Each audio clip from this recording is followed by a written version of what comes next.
On va parcourir ensemble les chantiers de réforme que nous avons investis, essentiellement 5 chantiers qui sont autant de sous-commissions au niveau de la CNR, à savoir donc le chantier de la vérité, justice et réconciliation, celui des réformes constitutionnelles, politiques et institutionnelles, le 3e chantier de la réforme électorale, le 4e les finances publiques et le respect du bien public, et le 5e chantier, celui de la gestion des médias et de l'information, et la dernière partie de la présentation.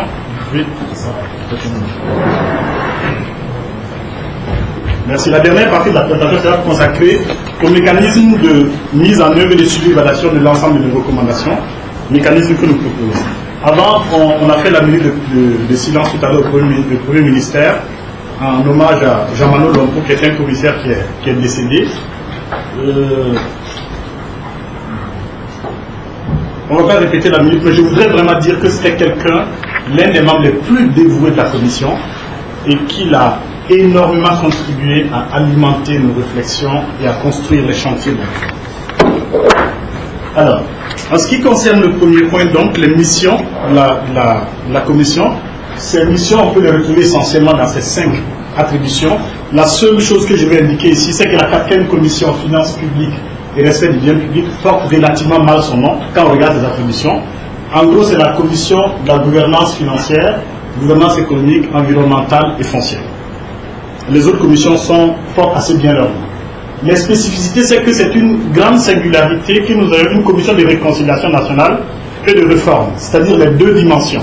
Le fait que la réconciliation n'est pas envisagée simplement comme un processus de vérité, justice et réconciliation, mais qu'elle est envisagée également du point de vue des réformes engagées dans l'ensemble des secteurs de la société. Ça, c'est quelque chose d'absolument important. La méthode, nous avons fait d'abord un travail de recherche documentaire. On s'est appuyé sur les travaux existants, sur les travaux de commissions similaires, ici et ailleurs. Et deuxièmement, on a engagé une méthode de consultation large par d'abord des fiches de propositions et d'informations qui nous ont permis de collecter près de 3000 fiches. Deuxièmement, on a fait des entretiens aussi bien en individuel, 150 personnes auditionnées, le cas en focus group, c'est-à-dire on prend des groupes d'experts, de personnes de ressources ou d'acteurs différents, avec des sensibilités différentes sur une question pour en avoir une compréhension commune, et collective et relativement équilibrée. Et à l'issue de tout ce processus de collecte d'informations, on a fait une analyse qualitative de l'ensemble de ces informations et de ces propositions recueillies auprès de tous. Et tout le travail de la commission a été fait, aussi bien nos analyses que nos recommandations. On a toujours fait prévaloir le principe cardinal du consensus. Sur les difficultés, il faudrait dire une chose très importante, c'est qu'il y a une grande asymétrie entre les charges de la commission et le temps qui lui a été réparti. Cela explique qu'on a demandé un mois supplémentaire, mais même le mois supplémentaire, je vous assure, quand vous allez voir les chantiers, vous pouvez comprendre que ça a été extrêmement difficile dans ce délai court. Alors, les textes que la commission a proposés, c'est d'abord le rapport général. Le rapport général fait 142 pages. Il vous sera remis à la fin de la conférence de presse tout à l'heure. Et 7 textes de loi. Ces 7 textes de loi, c'est d'abord l'avant-projet de constitution, je reviendrai là-dessus, la charte de la réconciliation nationale que la commission propose, un avant-projet de loi portant régime juridique des partis politiques, un avant-projet de loi portant organisation du droit de pétition, et un avant-projet de loi portant au code électoral, qui va être assorti à la nouvelle constitution, et un avant-projet de loi portant modalité de l'accès équitable aux médias publics, et une loi relative au Haut Conseil de la réconciliation de l'unité nationale, qui est en fait un des organes que nous proposons comme héritier des travaux de la commission. Et enfin, les rapports des sous-commissions. Il y a 5 sous-commissions. Le rapport général fait 142 pages, mais les rapports des sous-commissions, quand on les met ensemble, quand on les consolide, on a un volume d'un demi-millier de pages. Vous ne l'aurez pas aujourd'hui, mais c'est pour vous dire que ce que nous donnons n'est que vraiment une sorte de synthèse, un résumé de nos travaux. Alors, rapidement, on va engager la présentation sur les réformes. On n'a pas le loisir de suivre la présentation des rapports des sous-commissions ou des rapports généraux, qui est toujours une présentation faite en 2 temps. D'abord les éléments du diagnostic, avant de faire les recommandations et les réformes. compte tenu de la contrainte, on va s'en tenir ici simplement aux recommandations que nous faisons sur les différents chantiers qui ont été les nôtres. Sur le premier chantier, donc, la Commission a documenté un lot passif de crimes divers. On a reçu au niveau de la sous-commission Vérité, Justice et Réconciliation 5065 dossiers. Et ces 5065 dossiers sont relatifs à des homicides qui portent sur 145 cas, dont 17 cas nouveaux par rapport aux cas qui avaient été déjà annoncés relevés par le collège de Sage. On a documenté les victimes de l'insurrection, les atteintes à l'intégrité physique, 106 cas, dont 57 nouveaux cas par rapport au cas du collège de Sage. Vous comprenez que nous avons consolidé le travail du collège de Sage pour ajouter à ce travail les nouveaux cas malheureux de crimes qui sont arrivés là. Et les crimes économiques et autres atteintes aux biens de 1258 cas, dont près des milliers enregistrés par la Commission, et les injustices et inégalités essentiellement au niveau des contentieux administratifs. Alors, la proposition que la Commission fait pour traiter ce lourd passif part sur un premier postulat de base, qui est que la réconciliation ne saurait être une prime à l'impunité. C'est le premier principe important que nous affirmons. Le deuxième principe est que le pardon ne saurait supprimer la réparation. Et là, je nous appelle juste cette citation de Desmond Tutu qui dit « Le besoin impérieux de tourner la page ne doit pas nous dispenser de la livre ». Et le mécanisme de réconciliation proposé sur la base de ces principes est un mécanisme en deux temps. Il y a d'abord la voie judiciaire et la voie extrajudiciaire. Je présente rapidement donc ce mécanisme. D'abord, en ce qui concerne les victimes de l'insurrection populaire, la Commission propose, pour les atteintes aux personnes, de prendre immédiatement et totalement en charge les soins des blessés de l'insurrection, pour ce qui n'a pas été fait encore, d'indemniser les familles des victimes décédées, et troisièmement, d'indemniser les blessés. En ce qui concerne les atteintes aux biens, on propose une indemnisation au cas par cas des victimes et prendre surtout des mesures urgentes pour faire en sorte que les entreprises qui ont été victimes de l'insurrection, collatérales de l'insurrection, soient remises en marche pour le bénéfice de l'emploi. Et pour tout cela, mais pour toutes les autres recommandations qui vont venir pour la réconciliation nationale, on propose de mettre en place un fonds d'indemnisation des victimes qui puisse permettre de faire en sorte que nos recommandations avancent assez vite. En ce qui concerne les atteintes aux personnes, pour les affaires qui ne sont pas couvertes par la prescription, c'est-à-dire des affaires qui peuvent être encore connues par la justice, on propose de créer un pôle de juges d'instruction chargé d'instruire le passif de crimes de sang, de doter le pôle d'instruction de moyens d'investigation suffisants, de constituer en concertation avec le barreau un pôle d'avocats pour assister d'office les victimes et de doter la chambre d'accusation de moyens à même de lui permettre de traiter avec célérité les dossiers qui lui ont été soumis. De doter les chambres criminelles de moyens également et de les permettre de traiter dans les années judiciaires 2015-2016 et 2016-2017. Et en ce qui concerne les atteintes aux personnes couvertes par la prescription, là il faut recourir à la voie extrajudiciaire que je vais présenter un peu plus loin. En ce qui concerne les crimes économiques et autres atteintes aux biens, le problème d'exécution des décisions, les propositions de la Commission sont essentiellement de régler le passif, ce passif, à travers le scénario que je viens d'indiquer tout à l'heure, le renforcement donc de la justice, et de simplifier la procédure applicable aux crimes économiques pour qu'on puisse avoir un traitement diligent de ces cas de crimes économiques. Dans les discussions tout à l'heure, les collègues pourraient intervenir pour éclairer sur ces points spécifiques. Le problème de l'exécution des décisions, c'est-à-dire on a documenté plusieurs cas où la justice donne une décision mais qui n'est pas exécutée. Là on propose deux choses. Le premier c'est que le ministère de la Justice soit saisi pour que les décisions que l'État lui-même doit exécuter, que cela se fasse le plus rapidement possible. Et deuxièmement, que les cas de décision non réglées, de faire exécuter par l'État donc toutes les décisions qui lui reviennent d'exécuter. Et deuxièmement, de faire avec le concours de l'État, de mettre en place un système d'exécution forcée des décisions qui ont été prononcées contre les particuliers. Pour le règlement non juridictionnel, donc la voie extrajudiciaire, La première proposition, c'est les règlements non juridictionnels, c'est-à-dire établir les faits, soit par une enquête administrative menée par un organe indépendant, soit par aveu devant l'instance chargée de la réconciliation. On reviendra sur cette instance qu'on propose. Et de recourir, si nécessaire, au mécanisme endogène de réconciliation.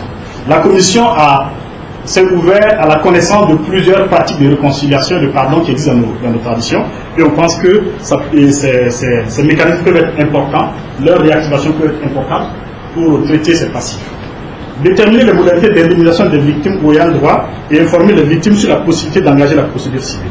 Et enfin, un haut conseil de la réconciliation de l'unité nationale qui est chargé de traiter l'ensemble des dossiers de crimes divers qui ont été reçus par la Commission, les 565 dossiers. Donc, on ne peut pas clore nos travaux sans imaginer 5000, pardon. Oui, désolé. Peut-être que pour la presse, il y aura peut-être des coquilles comme ça dans ce que je raconte, parce qu'on était ici toute la nuit, donc des fois on n'est pas très frais sur les choses. Les 5065 dossiers traités doivent être reçus par la Commission, doivent être traités de façon diligente par le Haut Conseil de la réconciliation de l'unité nationale, dont on suggère rapidement la création. Et ce Haut Conseil va conduire le mécanisme de réconciliation nationale que nous avons proposé et mettre en œuvre également la charte de la réconciliation nationale. Voici rapidement ce qui est le premier chantier. J'excuse encore une fois la vitesse sur le fait qu'on parcourt comme ça au pas de charge. C'est pour nous permettre d'avoir plus de temps pour la discussion. Alors, les voies de renouveau sur le deuxième chantier qui est celui de la réforme constitutionnelle, institutionnelle et politique. Là, il y a un ensemble de réformes politiques qui sont proposées, l'institutionnalisation de l'alternance démocratique, le renforcement des contre-pouvoirs, le renforcement de l'indépendance de la magistrature, des droits et des devoirs des citoyens et la promotion de la bonne gouvernance, et le renforcement des contre-pouvoirs. Alors, sur l'ensemble de ces réformes politiques, on pourra en discuter en détail tout à l'heure. Je veux simplement faire un zoom sur quelques-unes de ces réformes, notamment les contre-pouvoirs politiques et institutionnels. À ce niveau, c'est la consolidation de l'indépendance et l'impartialité du Conseil constitutionnel qui est recommandé en réduisant le nombre des membres désignés par le président du FASO et en instituant le fait que le chef de file de l'opposition peut maintenant désigner 2 membres également au Conseil constitutionnel. Et la deuxième recommandation, c'est d'élargir les pouvoirs du Conseil constitutionnel à la protection des droits et libertés, au contrôle des lois de révision constitutionnelle et la régulation de la vie politique. Et ça, c'est sur la base de l'expérience de certains pays comme le Bénin. En ce qui concerne l'indépendance de la magistrature, là, il y a tout un ensemble de recommandations qui croisent les états généraux de la justice et qui visent donc à confier la présidence du Conseil supérieur de la magistrature au premier président de la Cour de cassation en lieu et place du président de FASO et la vice-présidence au premier président du Conseil d'État en lieu et place du ministre chargé de la justice. À supprimer le pouvoir du ministre de la justice de donner des instructions au parquet dans les affaires en cours, à instituer l'obligation pour tout magistrat de démissionner avant de s'engager en politique, à renforcer les règles, le respect des règles éthiques et déontologie, et enfin à adapter le droit aux réalités culturelles nationales. Et la bonne gouvernance.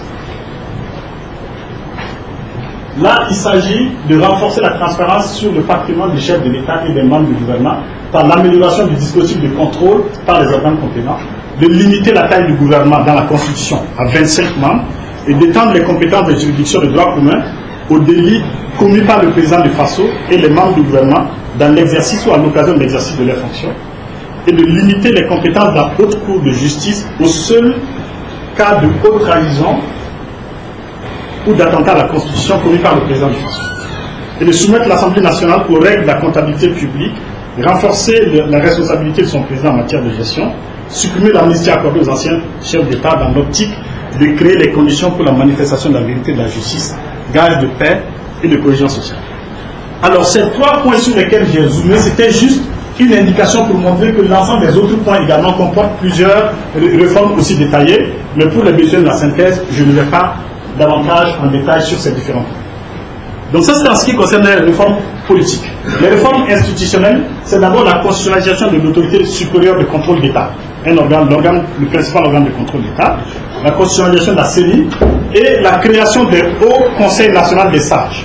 Le Haut Conseil national des sages, c'est ce qui existe en fait sans être acté par aucun texte, à savoir que quand il y a du grabuge dans le pays, quand il y a des crises, il y a toujours des personnes sages vers lesquelles les acteurs convergent pour essayer de débloquer la situation.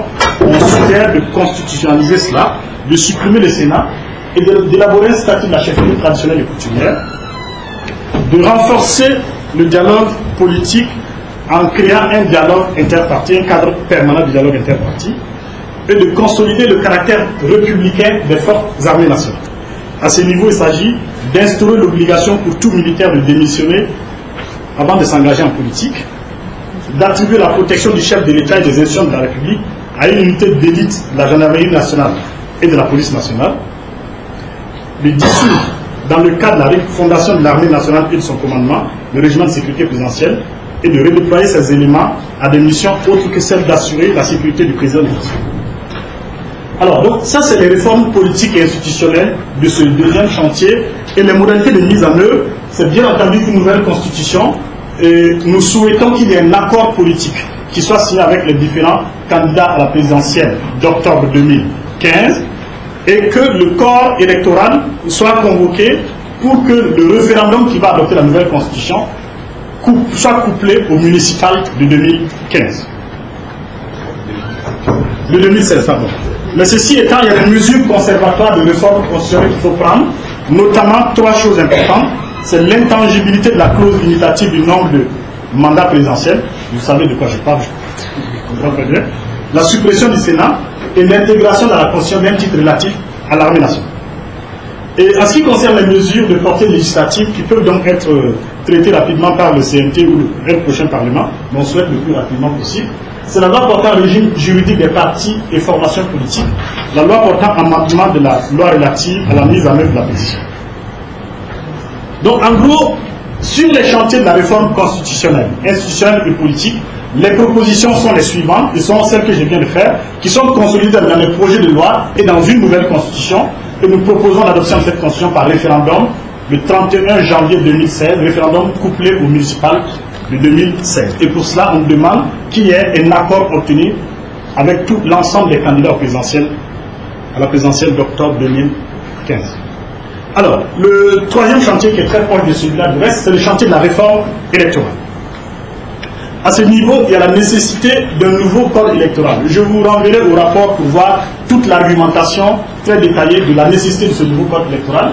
Il s'agit d'introduire de nouvelles dispositions, notamment diriger à l'infraction la corruption et la fraude électorale, et de sanctionner pénalement les auteurs et leurs complices, d'insérer de nouvelles inéligibilités, notamment pour des personnes qui ont été condamnées à une inscription temporaire sur les listes, à une non-inscription temporaire sur les listes électorales, pour des personnes poursuivies pour banqueroute, pour des personnes condamnées pour fraude ou corruption électorale, pour des personnes qui ne sont pas à jour de leurs obligations fiscales, pour des personnes qui ont été requises pour le service militaire et qui ne sont pas exécutées. En gros, il s'agit de dire que les nouvelles inéligibilités doivent concerner des personnes dont la moralité douteuse a été actée par des décisions et il faut en tirer les conséquences en ce qui concerne leur participation ou leur non-participation, si les plus précis, au processus électoral. Élire au suffrage universel direct les conseillers régionaux, instaurer les listes alternées femmes-hommes ou hommes-femmes pour que le genre dans les élections soit davantage respecté. Et il y a un ensemble de réformes qui visent à faire en sorte qu'au bout du compte, nous ayons un seul identifiant pour les élections.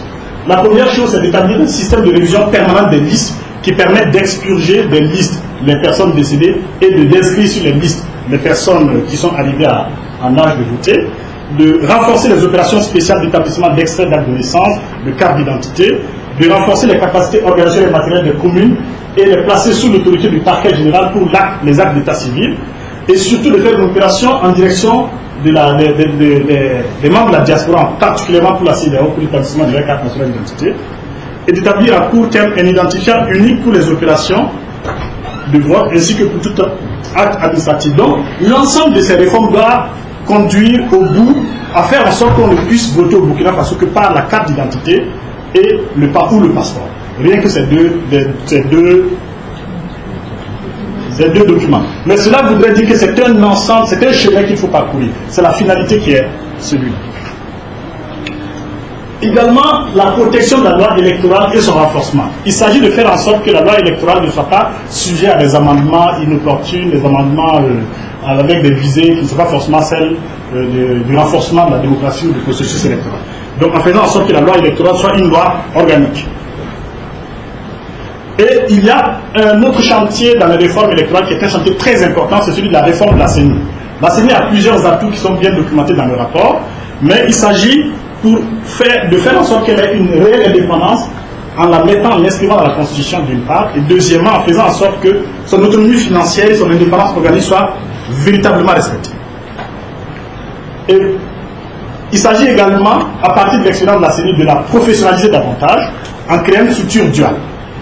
Un premier organe qui sera l'organe de délibération, une sorte de conseil d'administration de la structure, et un deuxième organe qui sera un organe d'exécution qui sera chargé de mettre en place des professionnels, des agents électoraux professionnels pour l'administration électorale.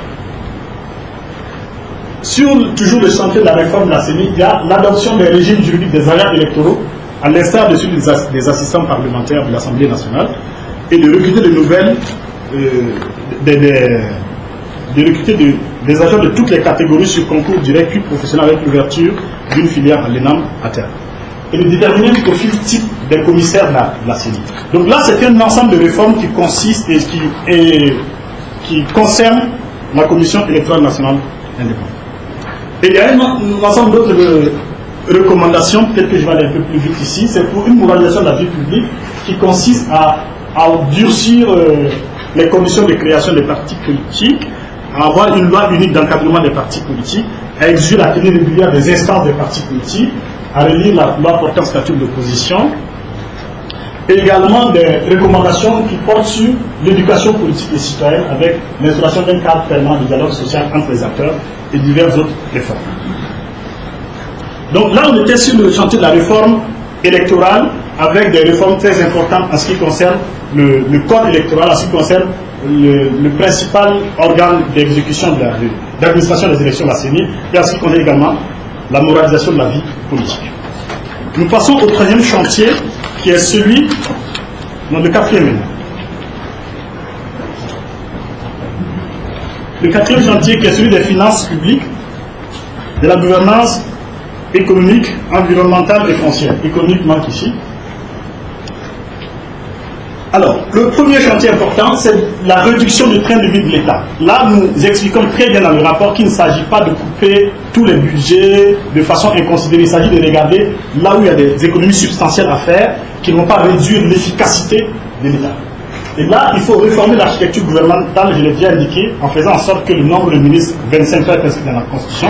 Et deuxième chose, en faisant en sorte qu'il soit une loi organique qui précise le format du gouvernement. De sorte que le format du gouvernement ne change pas de façon importante, comme au jour d'aujourd'hui, le rythme, c'est chaque une année et demie, le format du gouvernement change. Et ça a des coûts importants pour le pays. Et deuxièmement, de mener une enquête diligente sur les gratifications aux dirigeants. La Commission a eu beaucoup d'informations qui tendent à indiquer qu'il y aurait des faits de gratification de certains dirigeants de l'État qui ne sont pas dans les normes et qui feraient donc perdre beaucoup d'argent au pays. On a demandé une enquête diligente sur ça. Et également la réforme de l'architecture gouvernementale, et ça je viens d'indiquer, la rémunération, c'est la rémunération des dirigeants. Et il y a aussi le fait de mettre aux normes, il y a un ensemble de mesures qui indiquent cela, le parc auto de l'État, du carburant, du téléphone et de l'eau. Là, il y a des dépenses importantes à faire. Et une dernière recommandation en ce qui concerne la réduction du train de vie de l'État, c'est le relèvement de la gouvernance des baux administratifs. Les locaux loués par l'État sont gérés de façon scandaleuse, pour ne pas dire un mot. Enfin, pour dire le mot que je voulais dire, mais au fond. En tout cas, la gestion des baux de l'État n'est pas du tout norme et elle fait perdre beaucoup d'argent à l'État. Alors, il y a un deuxième chantier très important, enfin, il y a un deuxième point très important, c'est celui de la gouvernance des marchés publics. Là, nous adressons un ensemble de recommandations visant à renforcer les dispositifs juridiques de la commande publique, et également à renforcer l'ARCOP, l'autorité indépendante de régulation de la commande publique, à rendre effectives les dispositions sur le délit d'apparence, à mettre en place un mécanisme de financement bancaire des marchés publics. C'est vraiment de façon sommaire que je remarque ce point, il est largement expliqué dans le rapport. En ce qui concerne la gouvernance des finances publiques, il y a le renforcement de l'investissement public et de la qualité de la dépense publique. La faiblesse de l'investissement public constitue le point noir des finances publiques burkinabées. L'investissement public est comme la variable d'ajustement. Cela veut dire que quand il y a un problème, la dépense qu'on coupe, c'est la dépense d'investissement. Or, je trouve que c'est la dépense la plus vertueuse, d'un point de vue de la croissance, d'un point de vue du progrès social. Il y a un ensemble d'autres recommandations que nous faisons pour renforcer la mobilisation des recettes fiscales, pour donner un nouveau souffle à la décentralisation à travers le transfert effectif des ressources financières pour que les communes auxquelles on a transféré des compétences puissent voir les ressources qui leur soient transférées pour exercer effectivement de façon adéquate ces compétences. Et il y a la réhabilitation de la sanction, aussi bien dans le bon sens que dans des bonnes pratiques comme des mauvaises pratiques au niveau des finances publiques, qui est quelque chose d'absolument important. Je vais insister sur un point qui est auditer et encadrer les comptes des dépôts. Les comptes des dépôts sont une sorte de procédure exceptionnelle de dépenses. Il se trouve qu'aujourd'hui, il y a une inflation de ces comptes qui fait que le tiers de la dépense publique passe par ces comptes. C'est un nid, c'est des risques importants de détournement de deniers publics, c'est des risques importants d'affaiblissement de la dépense publique que nous demandons d'auditer et d'encadrer ce point-là. Il y a un ensemble de recommandations qui nous concernent tous. C'est celui de la réhabilitation du civisme, de l'intégrité et de la protection du bien public. C'est notamment le renforcement de la culture des valeurs et de l'éducation au sein de la cellule familiale, parce que c'est d'abord là que ça part. Il y a le renforcement des valeurs au niveau de l'école, de la réhabilitation, là encore, des sanctions, parce que le civisme passe par la sensibilisation, l'éducation, c'est vrai, mais c'est aussi que ça passe par la sanction des mauvaises pratiques et la promotion des bonnes pratiques et des bons exemples. Et il y a la réforme des décorations que l'État fait. Il faut les fonder sur des critères objectifs et des critères de mérite et sortir les personnes douteuses des rangs de celles qui sont décorées. Il y a un ensemble de recommandations qui concernent le relèvement de la gouvernance des administrations et la réforme des corps d'État, des corps de contrôle d'État. En ce qui concerne le corps de contrôle d'État, l'autorité supérieure de contrôle a actuellement une proposition de loi qui va dans le très bon sens avec différentes réformes très importantes et nous proposons que cette loi soit adoptée. Il y a la réforme des nominations de l'administration publique, la modernisation de l'administration publique et également quelque chose d'absolument important, le fait qu'on ait voté une nouvelle loi anticorruption qui est une très bonne loi nécessite que nous dotions les structures de contrôle des moyens requis pour la mise en œuvre effective de cette loi. En ce qui concerne les politiques de développement et le soutien au secteur économique, il y a quelques recommandations. Une recommandation très importante qui va demander beaucoup de courage politique mais qui est indispensable pour redresser l'économie, c'est de faire à l'instar du Ghana, de dédier 30% des recettes publiques minières à l'investissement public. Cela veut dire qu'on va mettre 15% dans la caisse des dépôts et investissements, qui est une structure qui existe mais qui n'est pas opérationnelle, pour lui permettre de soutenir effectivement l'investissement dans le pays. Et la deuxième chose, c'est de mettre 15% des recettes de l'or dans un fonds d'investissement dédié à l'énergie. Nous étions ici hier à minuit passé, en train de finaliser l'impression du rapport, quand il y a une rupture d'électricité qui nous a fait perdre au moins 1 heure. Et on sait qu'on n'est pas les moins bien lotis dans le pays. Et pour la question de l'énergie, qui veut dire l'électricité, le gaz et toutes sortes d'énergie, il faut un fonds d'investissement qui puisse soutenir cela. Donc en gros, 30% des recettes minières dédiées à l'investissement. Il faut soutenir la diversification des filières agricoles. Là, il y a des propositions importantes sur le fait de créer, à l'exemple de la Sofitex, une filière, une structure, une société d'économie mixte dans le riz. Et si ça marche, de reproduire cet exemple pour le niébé, pour le niébé c'est la même chose, pour le sésame et d'autres produits agricoles aussi, pour que l'agriculture ne soit plus portée par une seule filière très fragile du reste.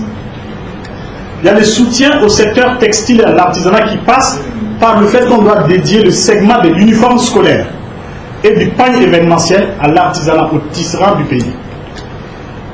Il y a la réforme du 1% culturel. La réforme du 1% culturel consiste à dire qu'il faut que désormais, quand l'État va construire un bâtiment, que 1% du budget de ce bâtiment soit dédié à l'achat d'œuvres d'art, d'œuvres d'artisanat d'art du Burkina Faso pour décorer, pour ameubler et pour les meubles donc de ce bâtiment. Vous savez ici qu'on est à 0% culturel. Si on avait le 1% culturel, on devait avoir des tables et des chaises faites par des artisans burkinabés, et c'est de l'emploi qu'il y a derrière. Et bâtir une politique publique efficace contre la vie chère. Les recommandations contre la vie chère concernent le fait qu'il faut soutenir la création de sociétés de transport collectif, y compris avec les moyens publics, la création de davantage de logements sociaux que ce qui est fait actuellement, l'accroissement de l'offre de l'agriculture et le contrôle des prix, y compris le contrôle des loyers. Et il y a un ensemble de recommandations qui visent à structurer ce qu'on appelle la mésofinance, c'est-à-dire des institutions de financement dédiées au financement des petites et moyennes entreprises. C'est l'un des points faibles de notre système financier. Or, il se trouve que les petites et moyennes entreprises sont les entreprises qui créent le plus de croissance, qui créent le plus d'emplois et qui permettent d'ancrer le développement économique au niveau local. Il y a un ensemble de réhabilitation et de réformes sur le secteur très important de la santé. La première réforme vise à faire en sorte qu'on sorte de la vision actuelle de la santé qui consiste à penser que la santé c'est seulement les soins. Et à considérer que la santé a une vie, on doit avoir une vision transversale. La santé c'est la prévention, y compris contre les accidents de circulation, c'est dans le rapport. La santé c'est le sport, la santé c'est la bonne alimentation, la santé c'est le comportement individuel vertueux et collectif vertueux. Il faut créer une autorité de régulation, une haute autorité en charge du secteur de la santé, en charge des normes de qualité, des cahiers de charges des structures publiques et privées.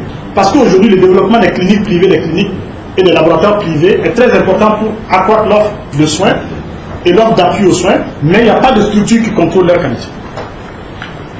Il faut accroître l'effort d'investissement public dans les structures de santé et faire en particulier en sorte que cet effort aille sur l'équipement.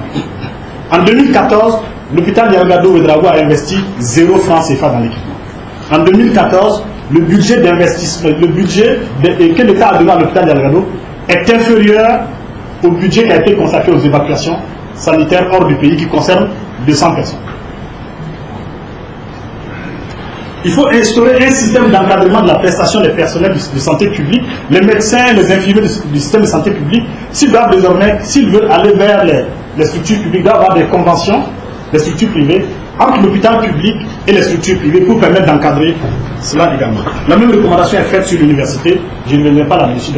Et en rapport avec l'affaire Oubouf, il faut réhabiliter le laboratoire national de santé publique en moyens humains, financiers et matériels pour qu'il puisse assurer le contrôle des aliments de grande consommation, aussi bien par nous les hommes, les humains que les animaux.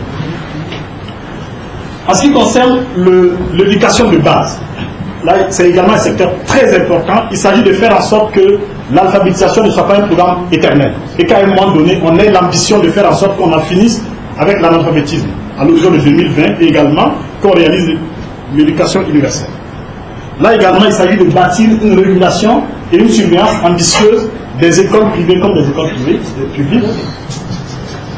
Il faut également ouvrir l'école à de nouveaux modules de connaissances indispensables. C'est l'éducation au civisme, c'est la question du patriotisme, l'éducation à l'environnement. Il y a plusieurs valeurs qui sont dans le rapport qui doivent être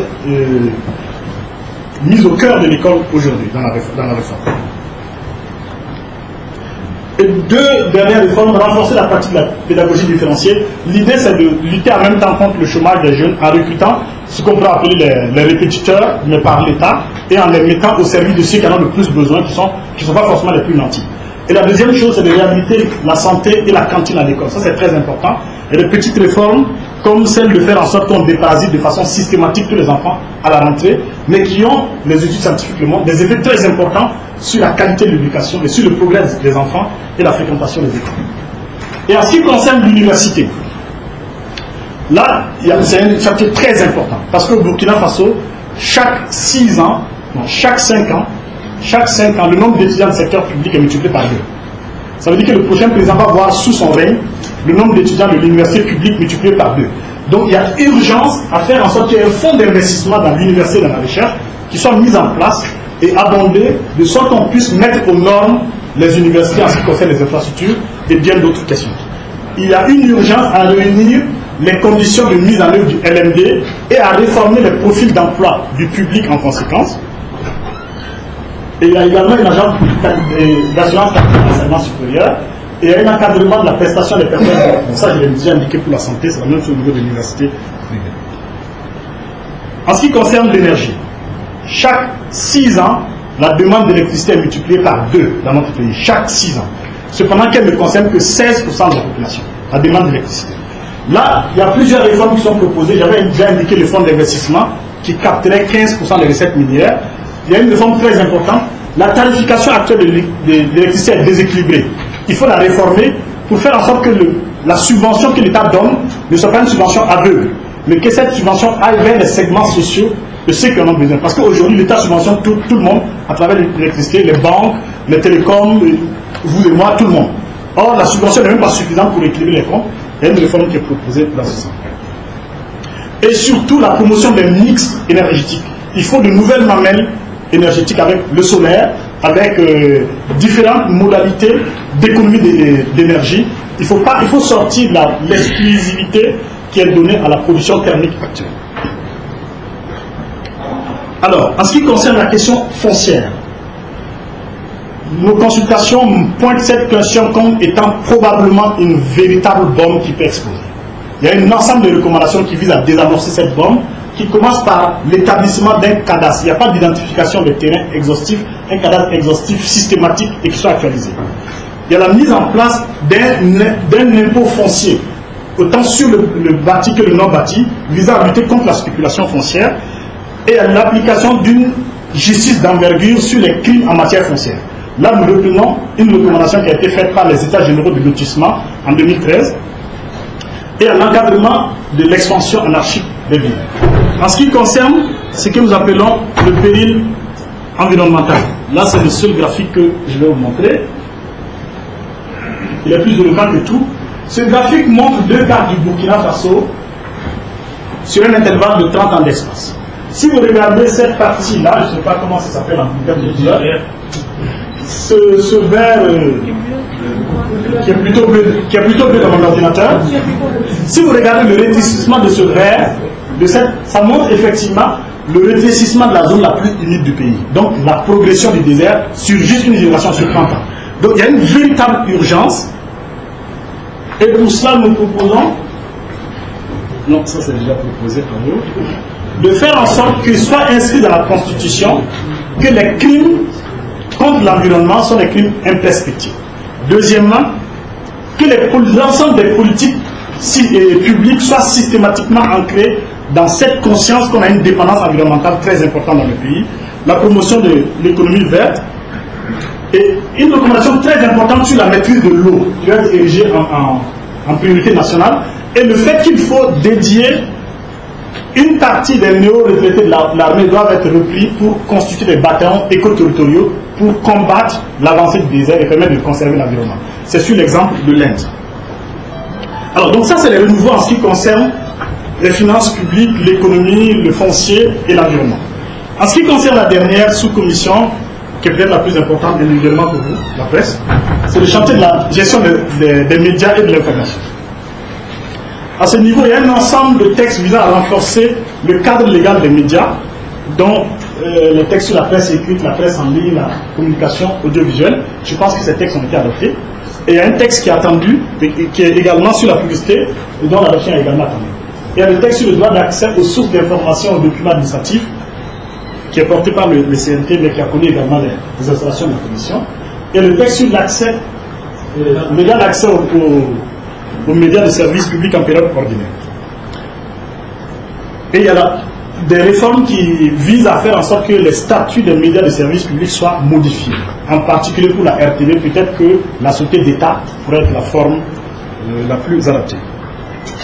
Il y a une proposition sur la relecture de la typologie des cahiers de charges des médias audiovisuels privés. Et il y a un ensemble de réformes visant à renforcer le cadre institutionnel des médias. Une principale réforme là, c'est de faire en sorte que ce soit une seule structure qui soit en charge de la régulation du secteur de la communication, autant le contenant que le contenu. On est dans une situation où c'est 4 acteurs différents qui traitent de cette question. Le règlement définitif de la situation des travailleurs des médias de services publics qui ont été victimes de bris des carrières, leurs carrières ont été interrompues, brisées, ou en tout cas il y a des injustices à ce niveau, on demande qu'ils soient réglés. Et le renforcement et la formation des journalistes et la promotion de l'encadrement professionnel à travers les réformes qui touchent le renforcement de l'OBM, qui touche également le fait que l'OBM et le centre de presse Norbert Zongo doivent avoir des statuts de service d'utilité publique. Et il y a des recommandations visant à soutenir la formation des journalistes, en particulier leur spécialisation, y compris à l'extérieur. Il y a un ensemble de recommandations qui visent à soutenir l'essor économique des entreprises de presse, parce que la presse, ce n'est pas seulement de l'information pour la démocratie, c'est derrière également de l'économie. Là, il y a une réforme qui consiste à créer des conditions importantes d'essor de l'entreprise de presse, à savoir l'augmentation de la subvention de l'État, l'accélération de la mise en œuvre du fonds d'appui à la presse privée, la création des conditions propices de façon urgente à l'application effective de la convention collective qui régit le secteur, et le fait également, dans un deuxième temps très important, de mettre le marché de la publicité au service de l'essor des entreprises de presse au Burkina Faso. Je pense que si vous avez besoin de donner, il doit vous expliquer ça davantage mieux que moi tout à l'heure. Et il y a un ensemble de réformes qui concernent le secteur de la production cinématographique et audiovisuelle et qui passent principalement par la création d'un fonds d'appui à la production cinématographique, la réhabilitation des salles et leur équipement en matériel numérique et la convocation des états généraux du cinéma et de la télévision pour permettre de consacrer le renouveau du secteur. Il y a un ensemble de réformes qui touchent enfin une meilleure gestion des archives nationales. Là, c'est le renforcement des moyens, de tous les moyens du Centre national d'archives, du Centre national des archives, et la création d'un centre, dans ce centre, d'un pôle spécifique pour l'audiovisuel. Il y a la création d'un institut national de l'audiovisuel et il y a la création d'un dépôt légal des archives audiovisuelles. Faire en sorte que les archives audiovisuelles soient aujourd'hui éparpillées, mais qui comportent des enjeux d'intérêt nationaux, soient rassemblés et conservés pour nous et pour le futur. Voici l'ensemble des réformes que la CNR adresse dans ces 5 chantiers définis par la loi organique. Maintenant, les modalités de mise en œuvre. En ce qui concerne les modalités de mise en œuvre, il y a la création de 2 structures. La première, je l'ai indiqué, c'est le Haut Conseil de la Réconciliation et de l'Unité nationale, qui est en charge donc de poursuivre le travail de traitement des 5065 dossiers qui ont été adressés à la CNR, voire de nouveaux dossiers, parce que ça continue de venir. Je pense que même hier, il y a un dossier qui était là. Et un deuxième organe, qui est un organe de suivi et évaluation de la mise en œuvre des réformes, c'est-à-dire la création d'un secrétariat technique en charge du suivi de la mise en œuvre des réformes et de la réconciliation nationale. En gros, après les travaux de la CNR, nous recommandons que tout ce qui est la mise en œuvre du mécanisme de réconciliation soit le Haut Conseil de la Réconciliation nationale. Et tout ce qui est suivi et évaluation de la mise en œuvre de tout cela, ce soit un secrétariat technique. Voilà, c'est en gros les principaux points qui sont contenus dans le rapport. Je vais rappeler 3 choses très importantes. La première, c'est un rapport de 142 pages qui est une synthèse de plusieurs rapports qui dépassent 500 pages. C'est la première chose. La deuxième chose, il y a un appel très important qui est à la fin du rapport, qui est un appel à la nation, que nous appelons à diffuser donc largement autour à toute la population en particulier. Et la deuxième, c'est d'indiquer que, encore une fois, dans cette présentation, on n'a pas vu les éléments de diagnostic.